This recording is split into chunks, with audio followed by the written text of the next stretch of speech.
She has a copy so she can show you, because there it is. Someone in the second row bought it, showing the cover. It's called Into the Fringe. At this time, I'd like to introduce this lovely lady from Arkansas who does abduction research, Dr. Karla Turner.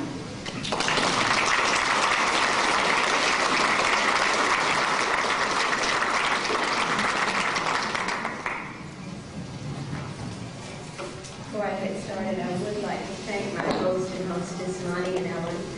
They made me feel very welcome, a good Texas welcome, and I missed that. I've been gone from the state now for a little over a year. It was so nice to be home and be among very friendly, very warm, and very intelligent, interesting people, and I know we will be friends for a long time. Thank you. Before I begin, I would like to advise those of you who have children in the audience old enough to understand what we're talking about, that some of this material could be very disturbing, and I would like you to know that in advance. I certainly don't want the responsibility for upsetting the children. I've never had an audience with children before, so I've never had to say this, but be forewarned, please, and use your discretion if your child is old enough to comprehend what we're discussing. This is not material for children.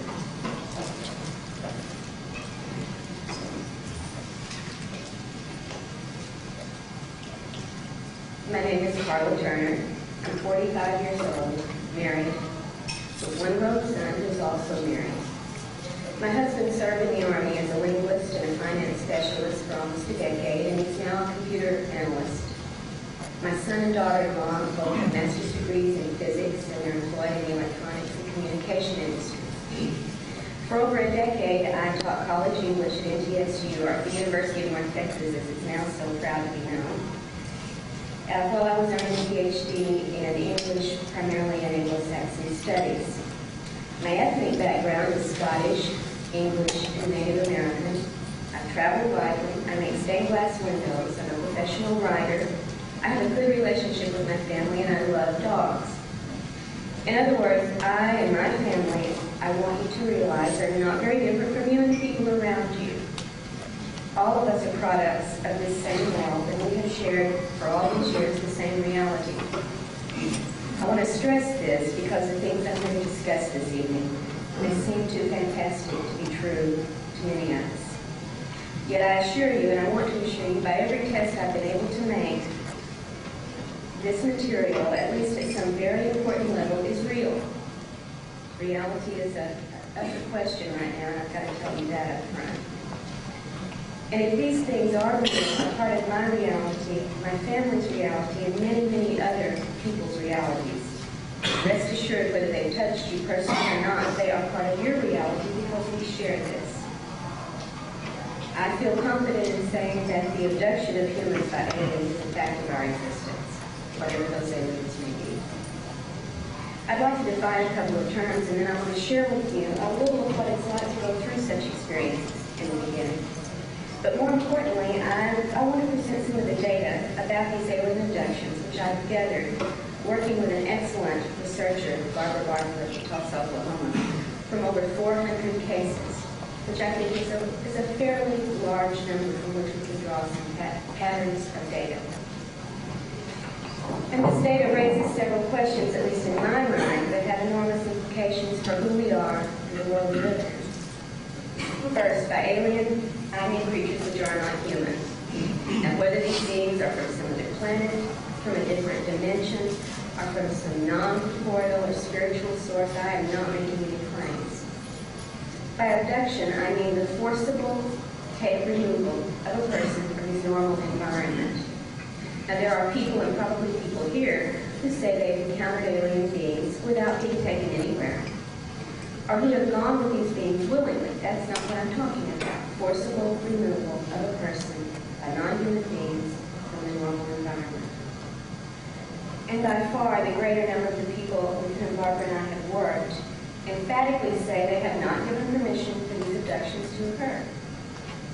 For the most part, these abductees have told us that they wish these encounters had never happened, and that they are alarmed, at least initially, by their experiences. Now, some of them, as I will be pointing out shortly, have suffered physical pain and emotional trauma, disruption of their lives from these abduction encounters. In my own family, my husband Casey, my son, daughter-in-law, stepson, both of my in-laws, my brother, and my sister-in-law, as well as myself, have all had experiences with UFOs in their occupants. Several close friends have also had these encounters. And this isn't unusual, as those of you who are familiar with abduction research. And how many of you have been reading in the abduction phenomenon? Am I preaching to the choir about the basics? Okay. Then you probably know that there's a clustering effect that seems to occur with the abduction experience. For instance, when a new abduction case or potential abduction case comes to us, one of the very first things we do in the pre-investigation stage is interview close family and friends. And almost, I won't say in every case, but in many, many cases, other potential cases turn up. Now, typically, as you know then from your reading, abductions begin in early childhood and they continue intermittently throughout a person's life. In our cases, my family's cases, this is also true. My husband, for instance, was first abducted at the age of 11 months, believe it or not, while riding in the car with his father in the foothills of the Sierra Mountains in Northern California. The date was Labor Day 1947, so you can do a little quick math and see how close this was to the very famous Kenneth Arnold sightings, also, which took place also along the upper West Coast. The car then traveling in was stopped on the road by a blinding white light. Casey's father was frozen at the wheel, holding the steering wheel, and four small gray cartoon-like creatures, as my husband referred to them, came to the car and took him from the car as a child in their arms. He could feel their reality, the flesh beneath the coverings. Carried him in their arms to a small craft, and then he was taken along with them to a much, much larger craft where he was given into the care of a being who did examinations and other particular things with him. And this creature was not like the little cartoon characters. This creature was larger, deeply wrinkled skin, and almost insectoid-like features. And as this creature, which my husband refers to as the old one, I think it's sort of similar to a Streber's woman or female that Ed was talking about earlier, as this being held him, he was allowed to touch the mouth of this creature. This was not the little slit line that never moves as we see on the faces of the graves. This was a large oval opening. And inside of this, he was able to feel very soft, spongy-like structures in the place of teeth, which he later perceived as some sort of filtering device. These creatures apparently did use their mouths for something. And he had other encounters throughout his childhood, as so many of the abductees do, and I think the culminating events of childhood experiences in Casey occurred at the ages of 12 and 13 in Kansas. In the first one, he was implanted with a device of some sort inserted through his left nostril, and he felt the pain and the pressure when it was penetrated into the frontal brain area.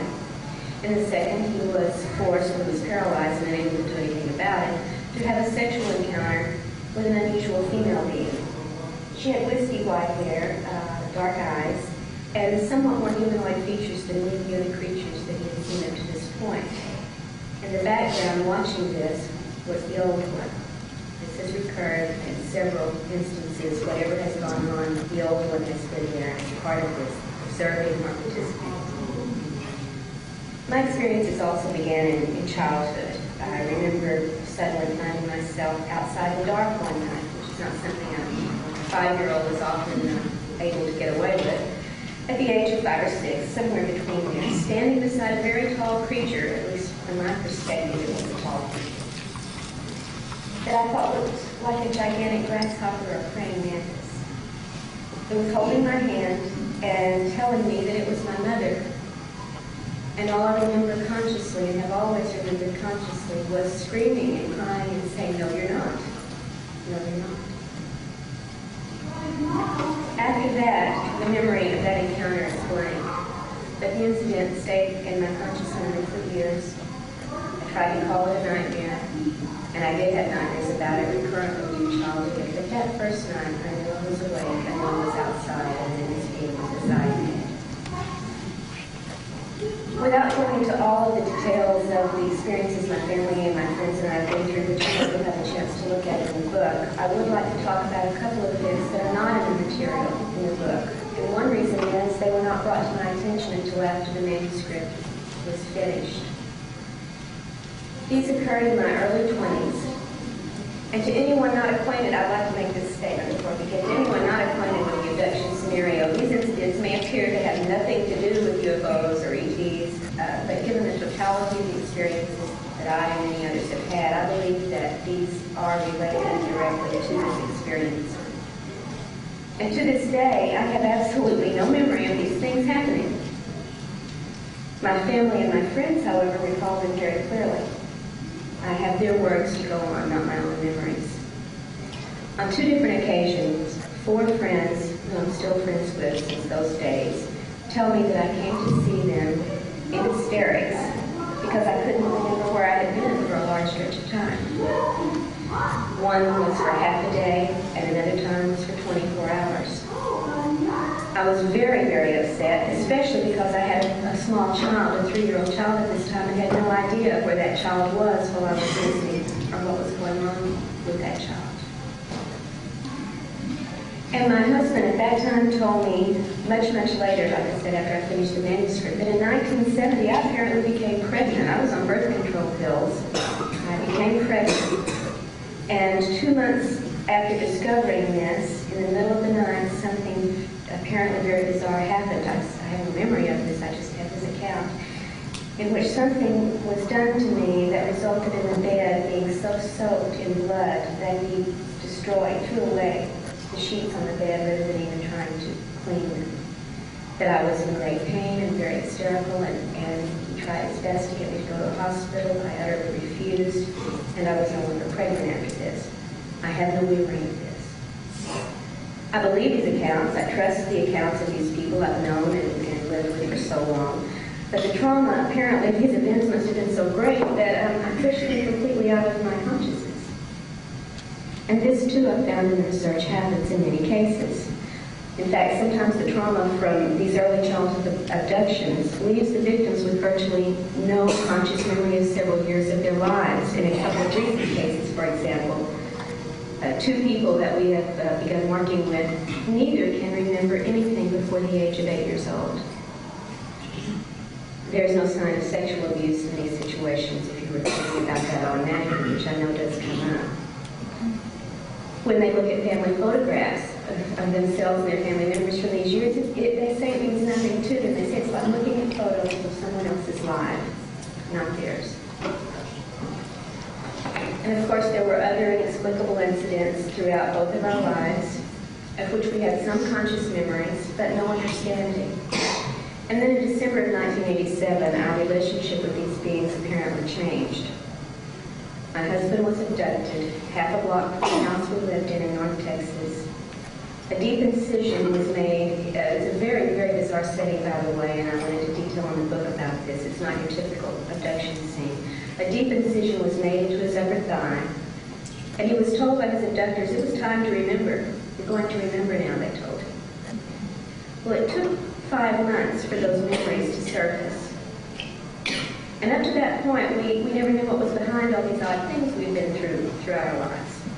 But now we were beginning to learn something about what we were dealing with. And the knowledge, frankly, was reality-shattering, as I'm sure some of you out there can sympathize with. We had never read anything about UFOs other than the occasional headlines in the papers. I remember the Pascagoula incident, for instance.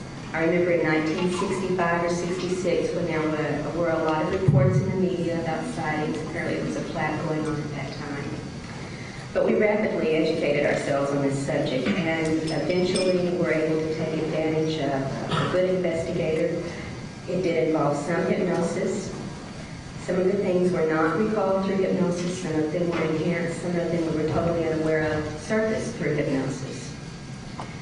And that investigation prompted me to start keeping a journal. I'm a writer, I'm a teacher. This is the sort of thing we do. As a researcher, you keep your data.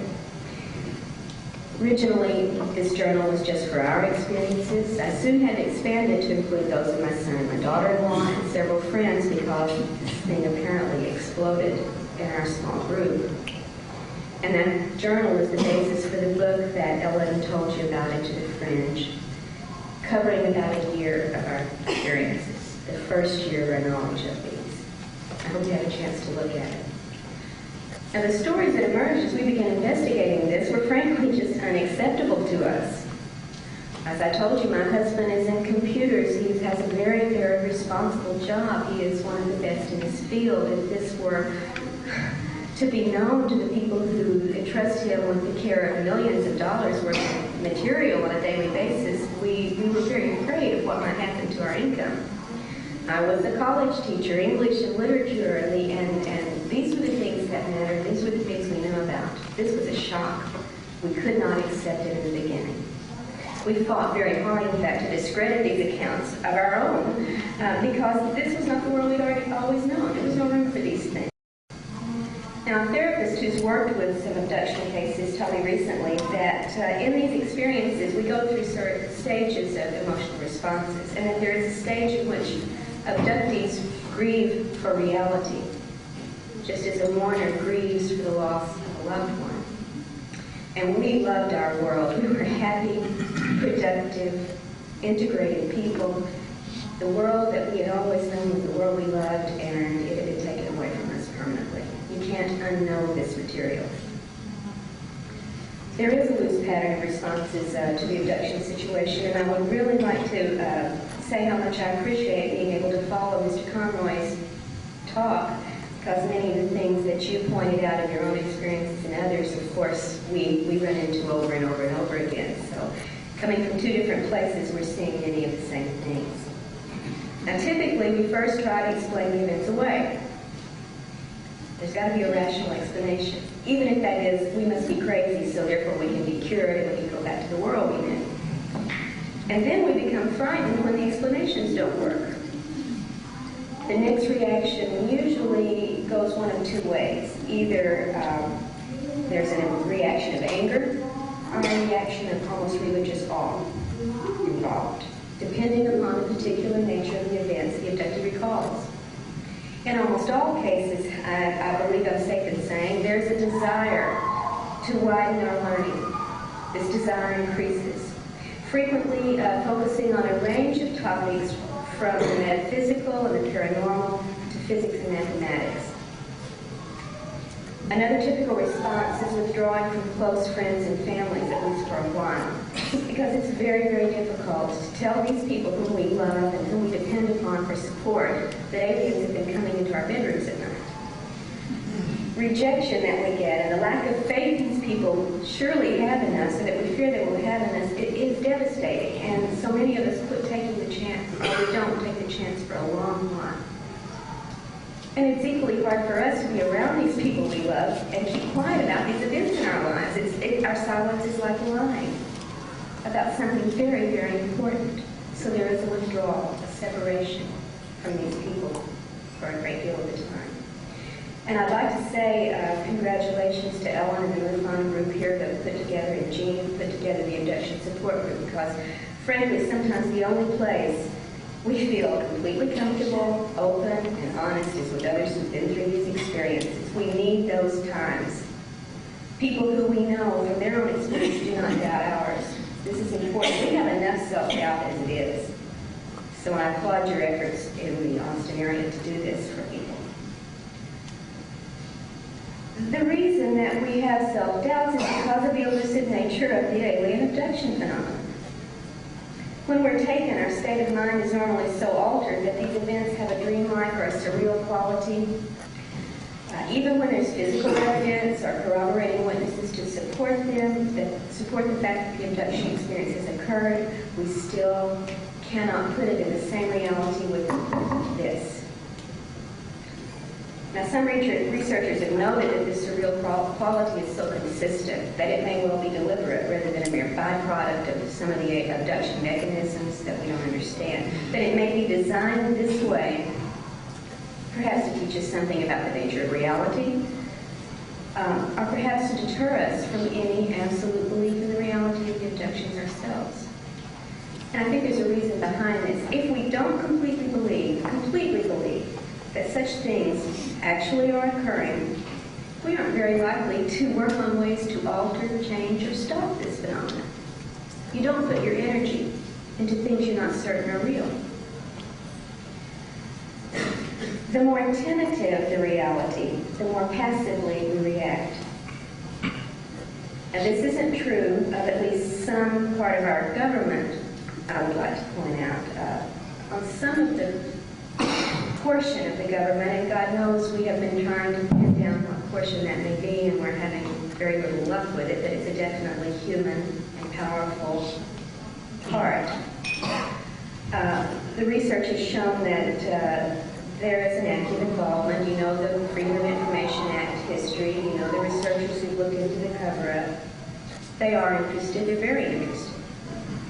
And several abductees know this only too well because not only have they been abducted by these aliens, whatever they are, they've also been, and I'll put it very politely, detained by very human sources with clear ties to the military in most of the cases, and have been questioned about the UFOs, the ETs, and our relationships to them, what we know about them.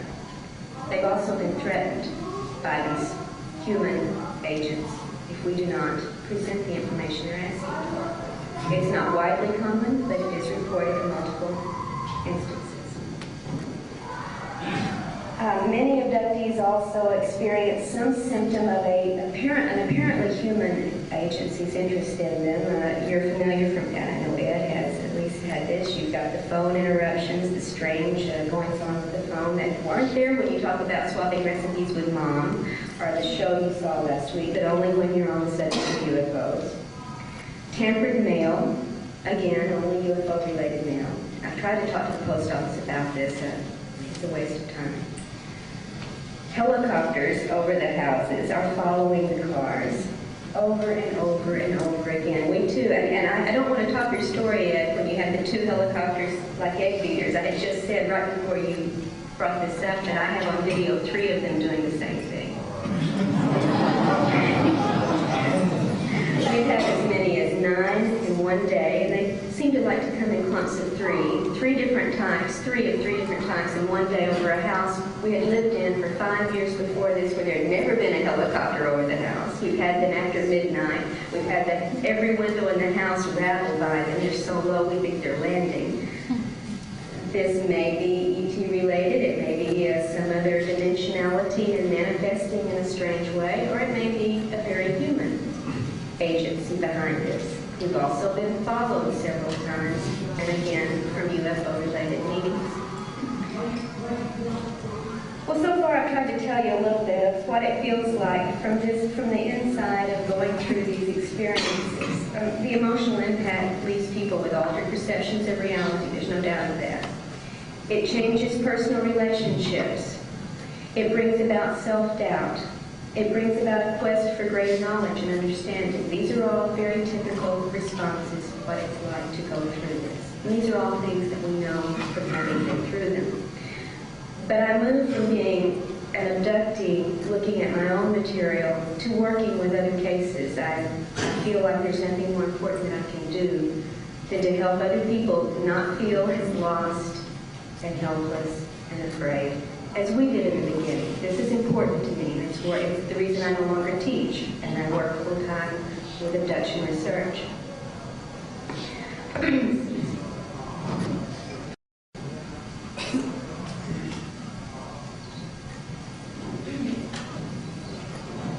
As a researcher, I've discovered another body of knowledge or information which comes from the correlation of events reported by many other abductees. And I think this is even more important than letting me know what it's like to go through the experience, because one person's experience is always going to be a partial picture of this phenomenon. Many people's experiences bring new patterns. And this is the point at which I would advise those with young children to think carefully about keeping them in the room. If you're interested in this phenomenon, you've probably read the Strieber books, David Jacobs, Edith Fiore, Bud Hopkins, Ray Fowler, etc., who've dealt with specific cases of abduction. Just to name a few, there are others. And all of these report on some aspects of the phenomenon. But I believe the material I want to present to you tonight is not as familiar, not as available. Frankly, I wonder if the researchers who are running into these similar reports are simply afraid to present it. It's as if, yes, we'll accept lights in the sky, yes, we'll accept craft on the ground, we'll accept grays in the bedrooms, heck, we'll even accept implants and breeding research. But we can't accept the rest of it, even though it's as valid in the report as these other things. Don't push your audience too far. Well, I may be pushing my audience a little far tonight, but I think it's important to balance the picture. There is not just the data you've read about. There is other data equally. If this data is valid, so is what I'm going to give you now. If this first data is not valid, then I'm not claiming any more validity to what I will be telling you about tonight.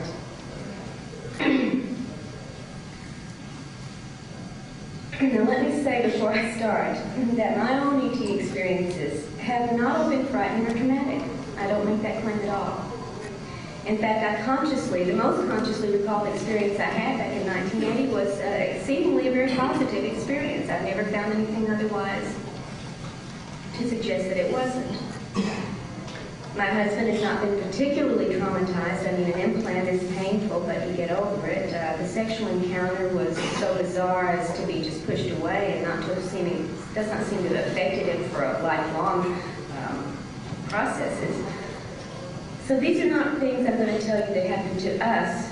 They're things that are reported in multiple cases by others. This is not meant to be a complete picture, but it's meant to widen the complete picture.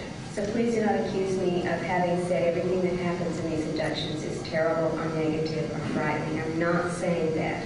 But I think you have ample access to the other side of the picture already.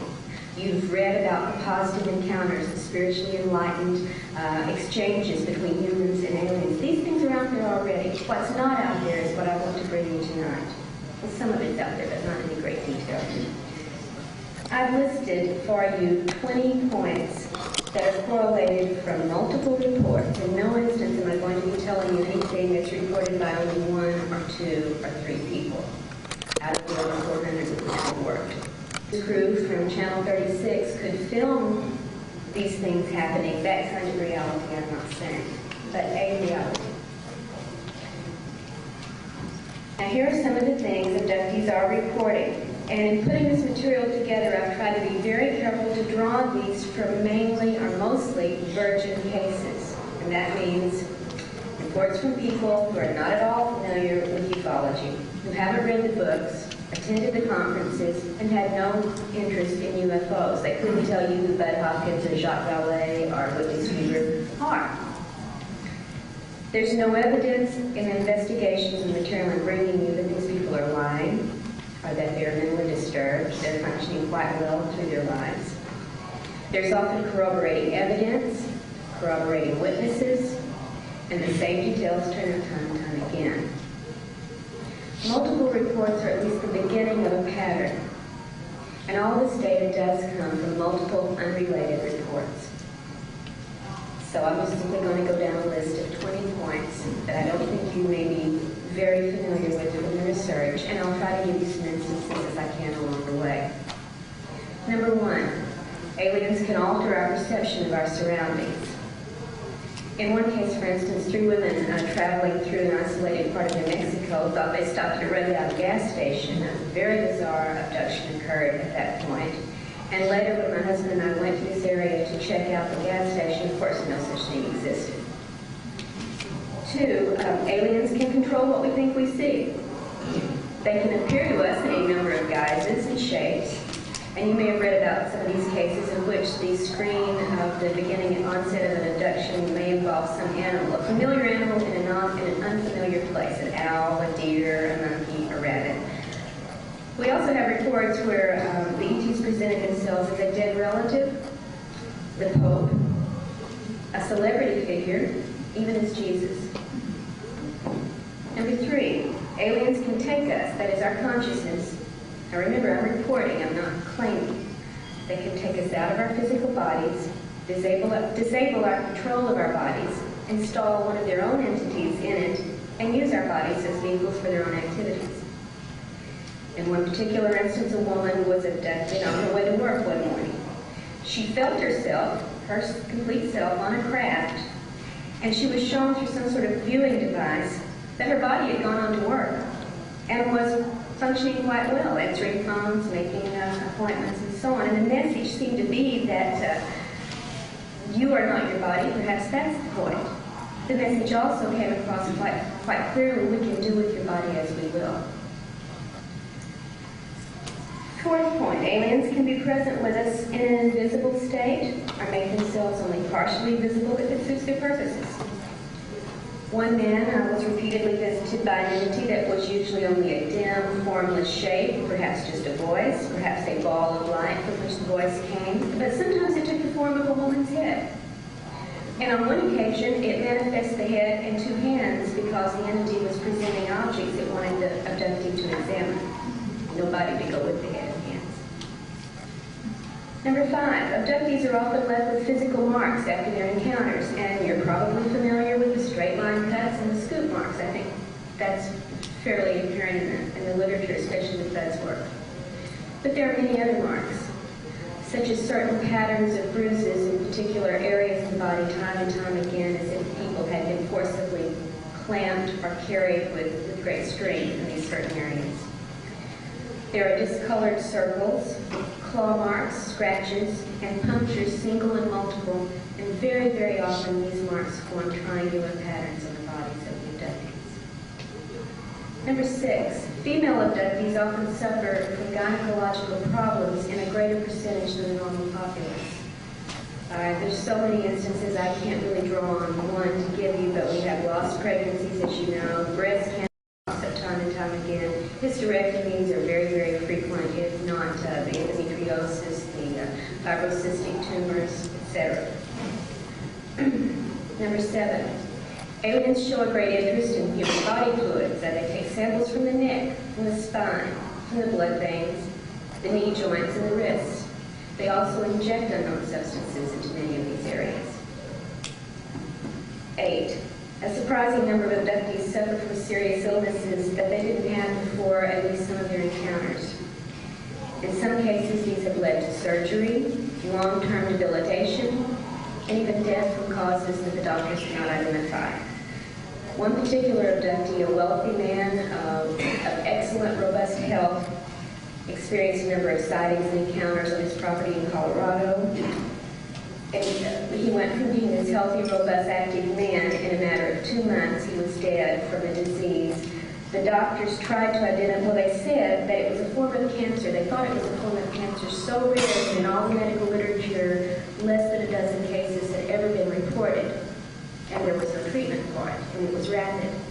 When they autopsied the man after his death, however, they found something that didn't fit even this rare form of cancer. The leg bone had been scooped out in many, many areas, and these scoops were filled with some blue liquid that they could not identify. Number 9, after encounters, some abductees experience a degeneration of their mental, social, and spiritual well-being. Excessive behavior frequently erupts. There's drug and alcohol abuse, overeating, promiscuity, suicidal depressions that people did not have beforehand. And often strange obsessions develop, and these cause the disruption of the person's normal life and the destruction of personal relationships. 10, aliens show a great interest in sexual relations with both adults and children. We have reports of intercourse forced on a child as young as 10 years old in our reported cases. And in one house where several family members had been experiencing abductions, the mother noticed one morning her 4-year-old and 6-year-old daughters examine each other's genitals. When she asked why they were doing this, the oldest one replied that that was what the little doctors did when they came and took them from their rooms at night. 11. Abductees recall being instructed and trained by their alien abductors. Now, this training may be in the form of abstract lessons, philosophy, mathematics, physics, spirituality. It may be actual hands-on training with operating alien craft or other forms of technology aboard these craft or in the facilities they're taken to, and in many cases have reported being shown how to fly the crafts that they're in. Several had told of being taken to computer-like consoles, sitting down and going to work. One person said, I punched in my code and began working. 12. Abductees report being taken to facilities in which they encounter not only the non-human beings, but also very normal-looking humans, sometimes in military uniforms, sometimes in lab coats, working with the aliens. Very often the setting is, or seems to be, a scientific laboratory of some sort. One abductee was taken with his roommate to an underground facility that looked like a lab where both humans and non-humans were working, and they were both given injections of some sort. Humans, as I said, working alongside the aliens, and the abductees were told that this was a joint human-alien project to research disease control. One of those gentlemen is now dead after being threatened by these abductors. 13. Abductees report several types of alien beings, and not just the well-known phrase, as you're probably aware of. They report abductions by large insectoid beings, reptilian beings, and human-looking beings, not just your blonde human-looking beings, but human-looking beings with a dark hair growing very often in a widow's peak hairline. Many, many times they report, many, many times, in fact I can't think of very many cases where this isn't true, seeing two or more of these physically different sorts of beings working in conjunction. Every possible combination is turned up. We have blondes working with reptilians. We have insectoids working with the widow's peak dark-haired humans. We have reptilians with insectoids. And the typical gray beings with all of the above. And some people theorize that one type of being may be benevolent and another may be malicious. But the reports show that all the types work together. 14. Abductees report being scoffed at, jeered at, and threatened by the aliens who intruded into their lives.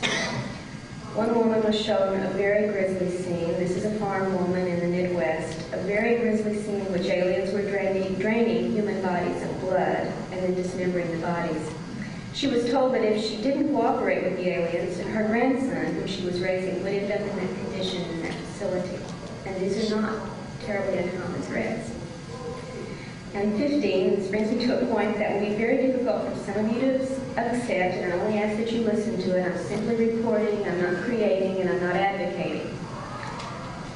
It has to be considered, however, because it turns up so often. Abductees, virgin cases who know absolutely nothing about John Lear, Bill Cooper, any of that material, haven't heard of this. Recall and report being taken to underground facilities where they have seen grotesque and seemingly impossible hybrid creatures and baths of colored liquid, just like you've read about in the most grisly and abhorrent and rejected of all the UFO stories. Baths of colored liquid fill parts of human bodies.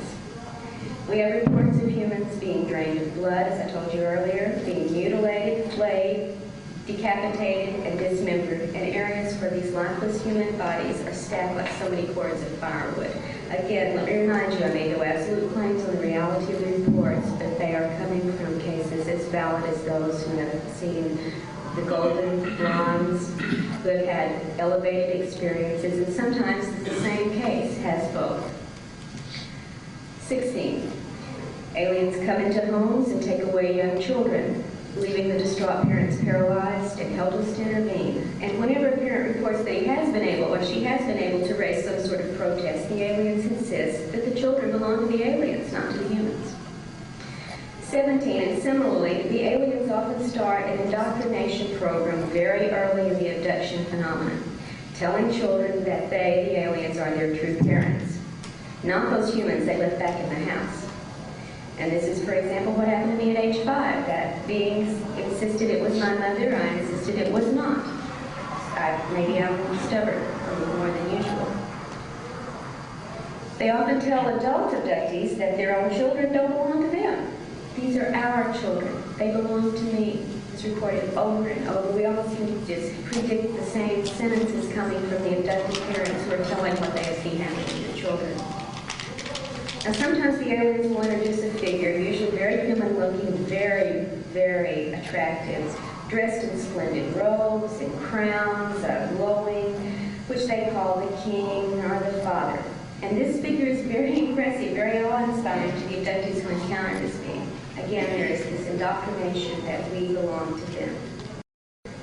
18. Aliens perform extremely painful procedures at times on abductees, say that it is necessary, but they give no explanation why it's necessary.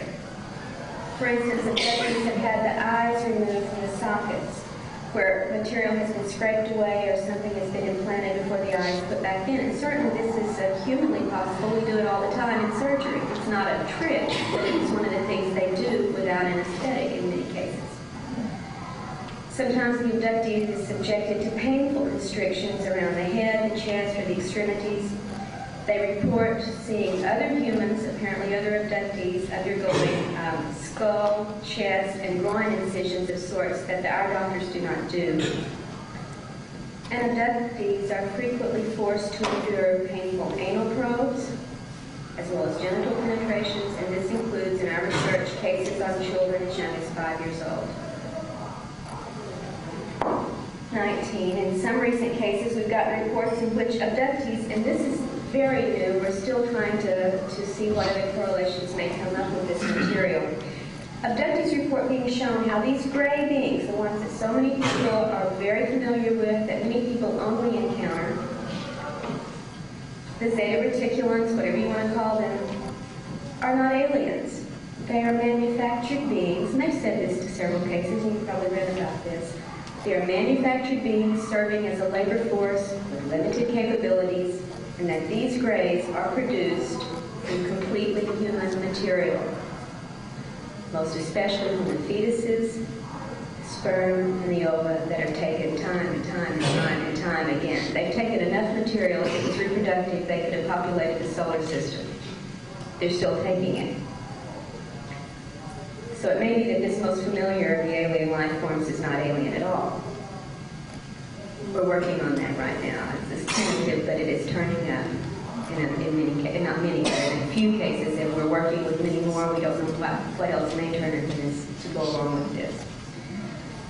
The final point, the aliens make frightening predictions of an imminent time of global chaos and destruction. Has anybody here heard this before? Okay. They say that a certain number of humans, and this number varies from case to case, sometimes 12,000, sometimes several million.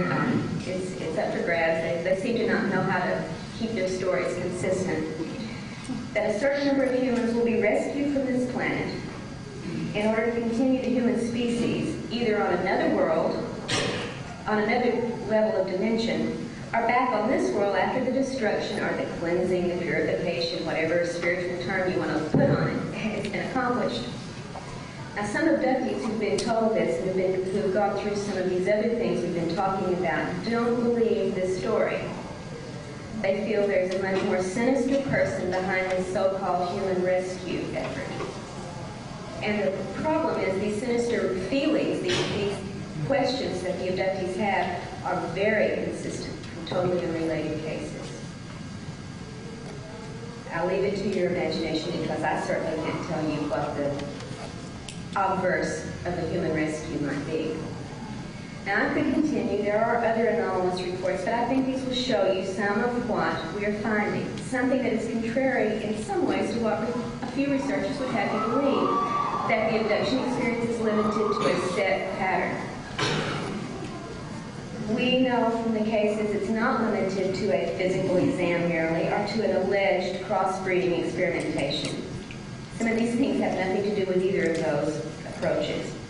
Abductees are not merely undergoing objective, scientific-minded experiments or encountering only spiritually enlightened beings whose actions have our best interests at heart.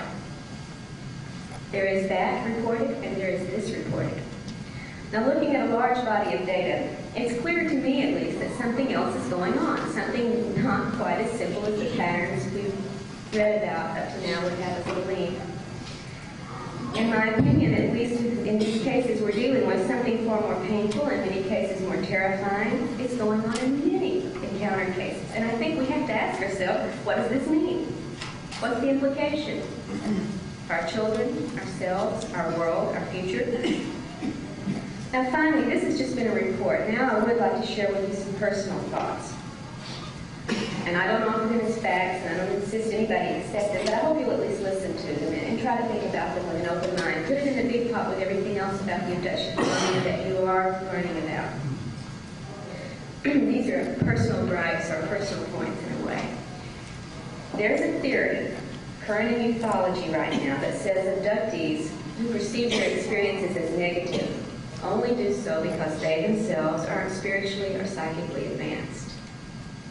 Persons with higher cosmic development have positive alien encounters. That's what the theory says. And those who recall painful, frightening, or sinister events are merely spiritual Neanderthals. Now, the reason the researchers tell us that this is true is because the aliens serve as mirrors of our own individual natures. Now, Strieber, thank you, Mr. Conway again, has voiced this theory very clearly in the book Majestic, where he says, quote, "In the eyes of the others, we who met them saw ourselves, and there were demons there. They're just showing us our own demonic nature, our own lack of spirituality." Now, having known so many intelligent, moral, positively oriented, religious people who go through these abduction experiences, I believe the theory is wrong. And in my view, it's worse than merely wrong. It's despicable. It's as twisted as blaming a rape victim for the violence committed against her. This attitude, this very supercilious attitude on the part of some theorizers about the abduction phenomenon, leaves many abductees feeling doubly victimized. First by the ETs, and then by that part of the UFO community that condemns them for having been hurt or having been frightened by what those spiritually evolved among us claim to be wonderful space brothers, here to save us from ourselves. I believe there are a couple of reasons why this theory may be so appealing, as much as I dislike it. I understand, I think, the motivation behind it. And first off, I think that most humans have a deep need to believe in the good because of our own essentially moral nature. We have always professed to prefer good to evil. And even those among us who fall a little short of perfection, we still admire, and we still are drawn to those who manifest goodness. Most religions teach that God, the good force, is mightier than evil, whatever form that evil may take. So we tend to think, by analogy, that if a being is farther along in some evolutionary stage than we are, it must be more spiritually enlightened. Second, I think we need desperately for these aliens to be benevolent because we feel so helpless against them. They seem to control events totally during abductions. And I think it's really too terrifying to think that they might deliberately hurt us or be evilly intentioned toward us because we can do nothing to stop them. We know our own weaknesses fairly well, and we need, I think, for some superior force to offer us a hope of salvation, personally and globally. Because we're pretty much watching the world around us slowly, if not less than slowly, disintegrate. And furthermore, I believe that the aliens know our psychology very well. There are those who would excuse the pain, the trauma, and so on that they inflict upon us because they don't understand us. Well, I don't buy that for a minute. They understand us very, very well. The manipulation of our minds shows us that. They are able to manipulate our desire for goodness and our fear of their superiority into what they hope will be an unquestioning acceptance of whatever they say, whatever they tell us, or whatever they do to us. And after all, what better way is there to gain cooperation than to tell us that these things are for our own good, to convince us we're going to benefit. Suffer now, benefit later. But when we look at all the data, at the actions of these beings, and at the results, the fruits of their labor, this alien interference into human lives, I think there's a great discrepancy between their words and their deeds. And I believe that at the core of the human and alien interaction, there is a clear pattern of deception. They deceive us in their appearances. They deceive us about our own experiences by covering up abductions with screen memories, false memories, and amnesia. And this much I think anyone out there who's familiar with the abduction phenomenon will accept. This is deception. Call it what you will. We are deceived in these ways.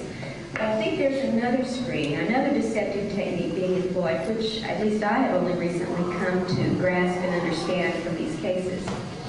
And its implications, if proven to be true at some future point, will seriously challenge most of the abduction research that's been done up to now. I'll try to explain by tracing out this process of investigation that usually follows an abduction event. All right, knowing that something unusual has happened, you have a missing time episode, you have a light, you have something in the yard, or you have scars, etc. A person will seek out eventually a researcher, an investigator. What is consciously available is explored, what is physically confirming is explored, and in some cases then, because there is a block of memory missing, the person will seek hypnotic regressions to uncover this amnesia period. And what emerges under hypnosis is the memory of a typical abduction scenario, hitherto unremembered by the person, such as a physical exam, the taking of reproductive material, the delivery of some spiritually enlightened message, or a warning about an upcoming cataclysm, or telling the person that he's been chosen for some important mission. The person didn't remember this consciously, goes through hypnosis, and this story emerges. And the researcher and the abductee, having penetrated that amnesia, hear this account and come away from the session satisfied they've discovered the truth about the experience. The less threatening this discovered material, the more benevolent the hypnotically recalled event seen, the more satisfied are the investigator and the abductee. It wasn't so bad now, was it? These beings are our friends, after all, or at least they're not our enemies, and everyone goes away with a sense of relief. But it's now apparent from several recent cases that these recovered memories may be false. They may well yet be another screen, masking events that are much more reprehensible in what is recalled under hypnosis. And I'll use one case that I'll call Lisa to explain this to you. 15 years ago, while driving in Southern California alone, Lisa experienced a long episode of missing time.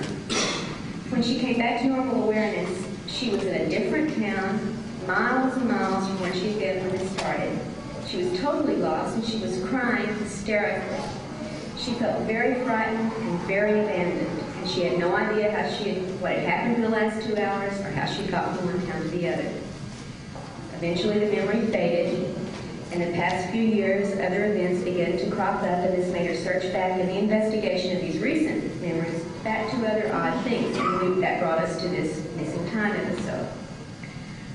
She chose hypnosis to try to fill in the gap of those missing 2 hours, and she regressed to that old experience and remembered a series of events involving her abduction from her car into a spacecraft occupied by typical grays. Lisa recalled being introduced to a human-looking being with dark hair and a little peak pattern, with very, very penetrating, mesmerizing eyes, dressed in a long robe, wearing a crown on his head. She was told that he was her father and the father. And Lisa was in awe. The love, the religious response, the tears in her eyes as she relived this moment was truly genuine for Lisa. She was in the presence of something holy, something spiritual, something that she was related to. She was then taken into an auditorium-like environment where there were many grays, sort of seated like you are now, a podium sort of like I'm at here. And on this podium was a book. And Lisa was told she should read this book to her audience. She opened the book, and there were strange symbols in blue on these pages. She had no idea what they meant, and she tried to tell them she couldn't read this book. Well, they told her to touch each symbol with her hand, and that the meaning of the symbol would automatically come to her, and so she did this. And each time she touched a symbol with her hand, she received a message she told to the grays in the audience about some particular moral or spiritual message. All in very general terms, by the way. And Lisa felt very pleased with her own performance. She said she could sense a lot of love and acceptance from these grays who were listening to her. The next thing, however, that she remembered was being back in her car, lost and crying hysterically. Now, I think most researchers and most abductees would have stopped the session at that point, satisfied at least that the majority of the experience had been recalled, the amnesia had been lifted, and the truth recovered. But the particular hypnotist working with Lisa at this time was puzzled by something and decided to probe a little bit further. The experience had nothing frightening about it as Lisa reported it. It was spiritually uplifting. It was awe-inspiring. She felt this religious awe in the presence of this resplendent father figure. And she had read morally uplifting material from the book to this audience that loved her back. But why, then, the hypnotist wondered, was Lisa so distraught when she returned to her car? Lisa's emotional condition didn't match up with the recorded experience. So the hypnotist asked Lisa to go back to just before the return to the car, backtrack just a little bit. She programmed Lisa to recall only the truth with clarity, to penetrate any remaining screens or blocks. When Lisa did this, she saw herself suspended in an encircling tube of colored light. She was naked and she was paralyzed.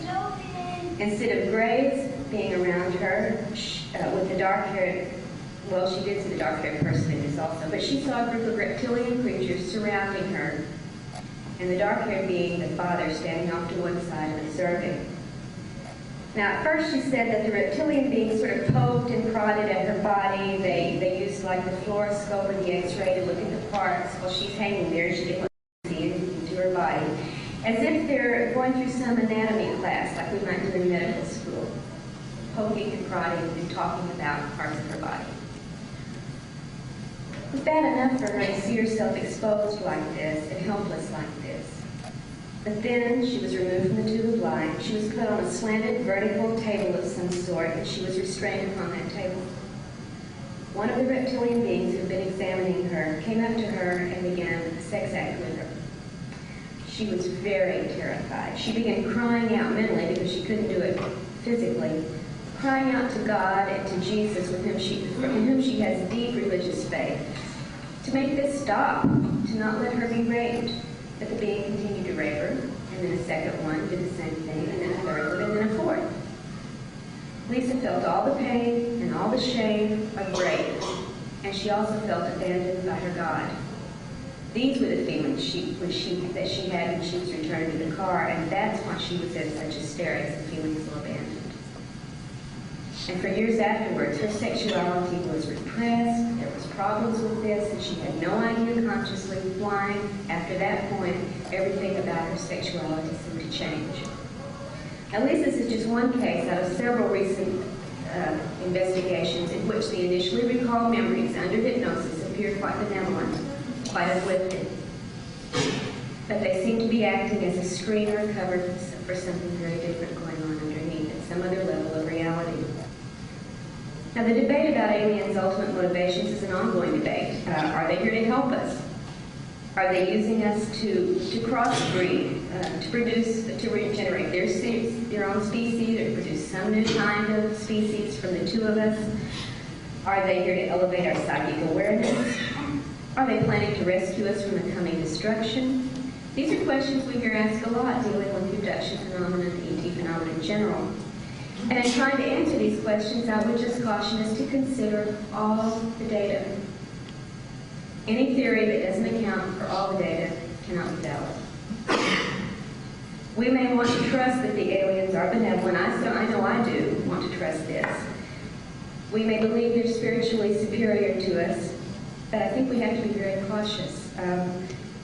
I put it this way to myself. Do angels have to come in the dark and deceive and paralyze us? I think it's a valid question.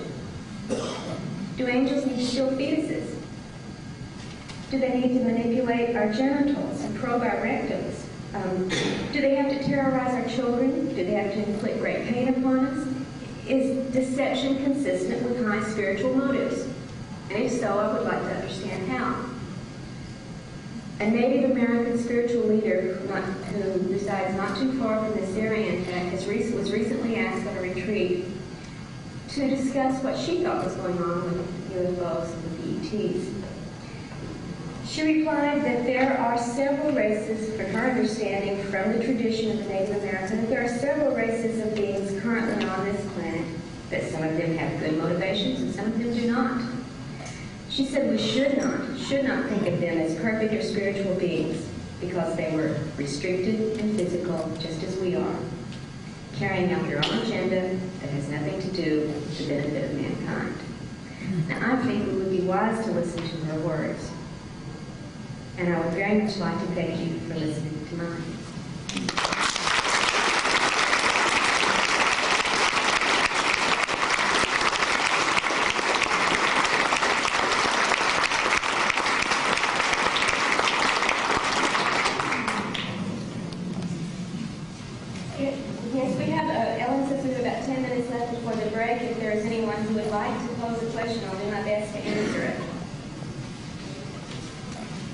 Oh my. You don't know what to ask for. Pardon, you don't know what to ask? What can we say? Well, either I did a terribly good job or a terrible job, so.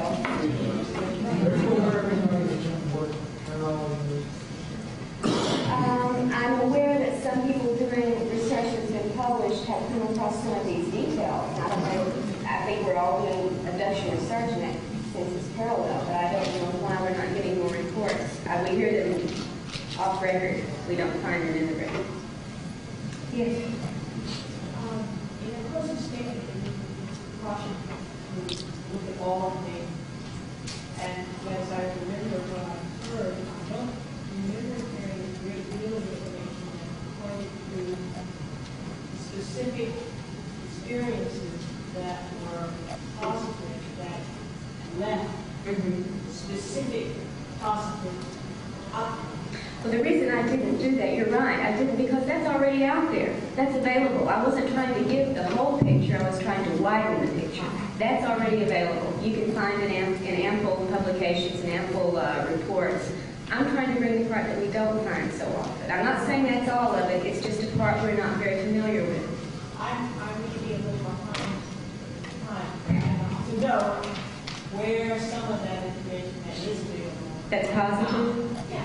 Oh, there's all sorts of channeled material that's very positively oriented. There are cases like Lisa's that look at hypnosis and come out with a spiritually uplifting scenario. These are reported many times. Betty Andresen's material, for one, comes to mind. This is available. This other material I've tried to talk about tonight is just not as available, and I'm simply trying to balance the picture a little bit. Oh, I understand. Yeah.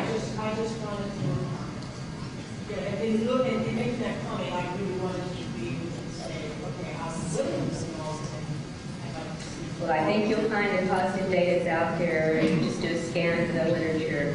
There's a lot of it. Yes?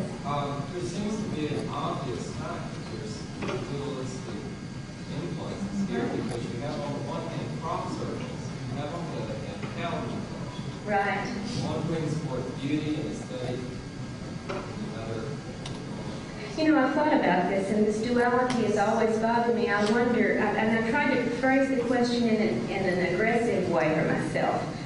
Would an essentially benevolent force, and for one thing, let me back up a minute. These things may be imagined experiences. They may be scenes and experiences that are deliberately put into our minds that we never really saw or went through. So I asked myself, and that may be on both the positive and negative side, would an essentially benevolent source need to give us these grisly experiences? Why? Or would an essentially negative force profit by giving us false positive memories? Which makes the most sense to me? You know, I just ask it on human logic, and that's all I've got. I'd like to speak to this remark about the mutilation pattern. There's a book called Out There by Howard Flow. And I don't know if you're familiar with this, but it's a very excellent book. And in that book, he documents information that indicates that the CIA are high that they were done in order to throw off UFO investigators and have UFO investigators follow those lines rather than visual information. Big two sources for information. They're very opposing. Right. And we've got to find an explanation that will account for, incorporate all that data, and that's very hard to do right now. It's easier to throw out some of the data and make a theory to fit what we've got left. Yes. Yeah. You mentioned that these aliens communicate with abductees. What different languages have they been known to communicate? Normally it's mental, and so it comes in whatever language the person speaks, like telepathy. Oh, the person in front of you, yeah. Question one, why do people have to think they are crazy when something strange happens in their lives? Why? I don't think they have to. I think we would prefer to be told we're crazy rather than we're abductees, because you can treat mental illness you're not mentally ill and you're not crazy. We know it. We're functioning on every other facet of our lives just like everyone else, but this doesn't fit reality. We've been taught what reality is. This isn't it. Where's the problem, you know? The woman back behind you, yeah. Where did you find all these reports where these patterns come from? This is from a pool of over 400 abduction investigations begun by Barbara Bartlett, and then I joined her research as an assistant, then an associate, and I've now become trained in some of the hypnotic regression techniques. I do it very rarely, but I do it when there's no one else there, the person really wants it. Barbara began, by the way, and I'd like to say this, Barbara began originally in the mid-70s as an assistant in research to Dr. Jacques Vallée, who was investigating cattle mutilations in the Arkansas, Oklahoma, Missouri, Kansas area. Some of you may not know that he ever did this research, but he certainly did. And after 7 years of this, he began to change his focus, and Barbara had been drawn through investigating the cattle mutilation cases into realizing the abduction phenomenon was going on also, and she began to do her research in that area. Yeah, Melinda? Is Barbara a certified hypnotherapist? No, she is not. I was thinking that was the case. Persons who have been through hypnosis with her, I've got to throw this in because I believe in this woman. Persons who've been through hypnosis with her and then with others who are certified will come back to Barbara rather than the other. They've told us, one of your friends has said that in fact to us, that there's no comparison with her insight or intuition that you can't learn. But she was taught by a certified hypnotherapist who at first did do the abduction regressions, and then the cases got so large he had to train her. I would just say that anyone that's going to have any kind of investigative work done with them on a personal level should be working with qualified hypnotherapists. And what is that? What is that? I mean, there is a state licensure. There are licensed agencies, there are ways to check. But there is no state license. What you do is you just ask the person that's working with you. But what are those credentials and where do they come from? I will be glad to see you and tell you there's a long list. I know Barbara was trained by a certified hypnotherapist. She never went through the qualifying certification process, but the man who was doing the work had done it voluntarily. The caseload became so overwhelming he could no longer volunteer his time. He was one of the best certified hypnotherapists in the Tulsa area, and he trained Barbara personally to do this. Her results speak for themselves. I'm not at all worried. I put my son in her hands. I put myself in her hands, and the results have not been something I regretted. Yes, sir. What percent of the 400 abductees you're talking about were Afro-American? One of her most extraordinary cases was half black, half Cherokee Indian. An entire family of Afro-Americans in the South Dallas area, a very intelligent, widely spread out family in which there were every generation and relationship had these experiences. 4 new cases in the Oklahoma area of Afro-Americans. The numbers are not 50-50 certainly, but there are a number of cases. Yes, sir.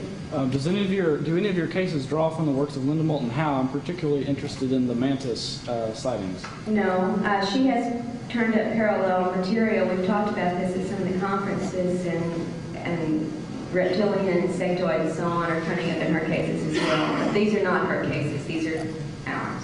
Any truth?